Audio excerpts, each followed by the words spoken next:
thank everybody that came before me in the presentation. I thoroughly enjoyed it. It was nice. I also want to thank King County Housing Authority for caring and hiring me and trusting our company to help them. And I want to say that an Uncluttered Mind is a fantastic company, and we believe that a person is not to be judged by the contents of the things they own, like, have, the gift or re-gift. And a lot of things people think, people who have a lot of clutter, people call them hoarding. You know, it is volume management. I like to say the nicer thing is, because I'm the company that's coming in hopefully with some solutions on how to prepare for heat treatment, how to prepare for getting it sprayed. And everyone generally does not like to give their things up or have their things touched. So there's a lot of anxiety involved. And when you say bed bugs, it's this huge amount of embarrassment. I'll tell you the story about a lady that had the right zip code, everything was great, and she complained about too much stuff. And really, she didn't have a lot of stuff. However, I went to her house and I noticed right above here, she just had all these bites, and she couldn't figure out where the bites were coming. And she thought for some reason that just because she lived in the right area, the right zip code, with the right amount of items placed in the room, that she was immune to not getting bed bugs. And so when I was doing a relocation job for her and I was trying to pack and figure out how much stuff did she have, how am I going to get it out of here? And then I noticed her itching, I noticed this and that. She was so excited to move because she said something's been biting on her, and she said she was going to see a dermatologist. And I said, maybe you want to get some treatment here for what? She said, and I said, bed bugs. And she didn't know how she got the bed bugs, but she shops at thrift stores. She likes to get gifts. So bed bugs, they come with transportation. They're just not born with one. They have a lot of relatives. It's like a family reunion. You don't just have one. You have many. And so that was just one story. Bed bugs do not discriminate. I was working down at Angeline. It's a home shelter for the homeless. And they told us, there's lovely ladies there. A person's not to be judged by the contents of the things they own, like, or have. And so a couple ladies were down there and they decided to sell something. And in fact, they told us, please do not buy anything from the ladies. So one lady couldn't resist and she was buying some jewelry. You know, we like to shop. So she bought the jewelry, put it on, and I whispered to her, oh, they said not to buy anything because, you know, they have bed bugs.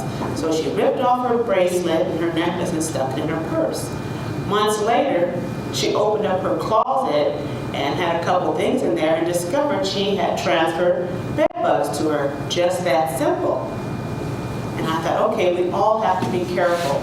It doesn't discriminate wherever we go. So since I'm part of the solution for bed bugs, I like to suggest to people awareness. And one thing I want to say with my job with King County Housing Authority is also during those monthly inspections, awareness. And to go into someone's home, for me to look at the sheet, it's really clear what the inspection is supposed to be, what the place is supposed to look like. However, there's nothing easy about preparing emotionally or physically for an inspection. My job is to be respectful, mindful, and courteous of the person living there. But I also need to be informed and prepared for the inspection because the solution is to make the bed bugs go away. There's only one way to make the bed bugs go away, and that's through proper treatment. And so as my job, as you see the wonderful pictures up here that Hamilton had, is volume management and clutter. And so the hardest thing for me, most difficult and challenging, is to get someone to reduce their clutter. So just imagine if you had every single gift that anyone ever gave you and you still have it. And you liked it. They just give you random stuff. They gave you things you like. And I have to come to your home, your domain, and say, okay, let's reduce this. You say, I like all my stuff. And we feel better as a whole when people say, oh, let me give that to someone. We like to give. We like to give. And that's another way of just seriously spreading the problem. Because a lot of my clients are gift givers. They go to a community or have a community where they put things down and people take it for free. Or they want to donate. I'm not big on donating things. They have to be clean, and you have to donate respectful and clean. So that's one thing that's really challenging, is prior to an inspection is to truly make the things go away. And even if they're functional and good, the pillow looks good, but it may not be a clean pillow. So I assume that if it's from a bedbug unit, it's a bedbug pillow. And so it's really difficult and challenging to get a client, a resident, to really discard of those items. But there's always ways, always hopeful. And what I try to do is reduce the clutter. So if they, for example, have 8 pillows or 9 pillows, I will line up all the pillows and say, hey, what do you like about that pillow? And I'll say, well, I like this one because it's fluffy, or this one's this and that. And I said, okay, so you like this pillow more than these pillows. And so it's a process of eliminating, hopefully, your favorite sports hat. Okay, who's your team you like? So you line up all your hats and say, okay. And then we try to eliminate the things to do. But does it happen quickly? Does it happen efficiently? I'm always trying to do the best. The company is, but it's a mindset. A lot of our clients have some disabilities, so it's really, really hard, challenging for them to even understand clutter. Because one person's clutter is another person's jewels. They've had that stuff for a long time. One lady explained to me, she said, having these things are just like having old relatives around. Many people have passed away in her families, and these were her gifts. These were her trophies. These were things that were sentimental. And for them to have someone from an uncluttered mind or housing authority to come in and tell you to get rid of, downsize, it doesn't go over very well. And so my message is try to be preventive. Those annual inspections, when people move in, I would love to be part of that, saying, again, this is what the room should look like. A bathroom is supposed to be a bathroom, a kitchen is supposed to be a kitchen.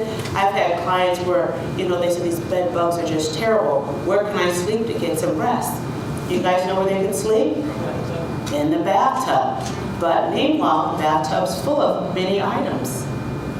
And it's not because they want to sleep in the bathtub. They're tired of getting bit.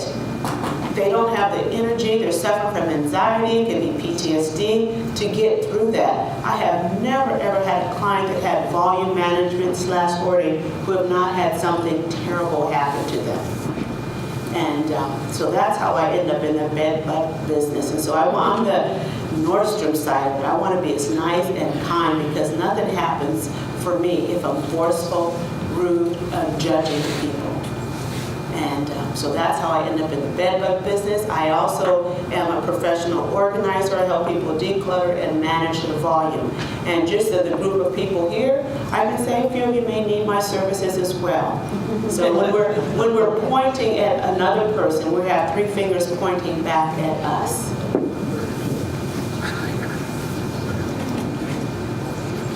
Okay, bed bugs also, they say part of the solution, is the financial part. Passing your inspection is good. Preparing for bed bugs, that's how you save money.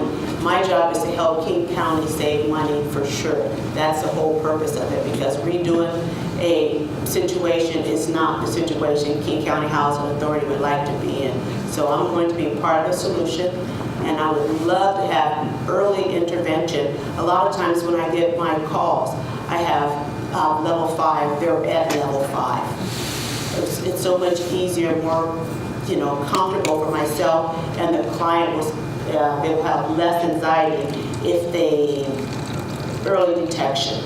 That's what I want to say about that, is early detection.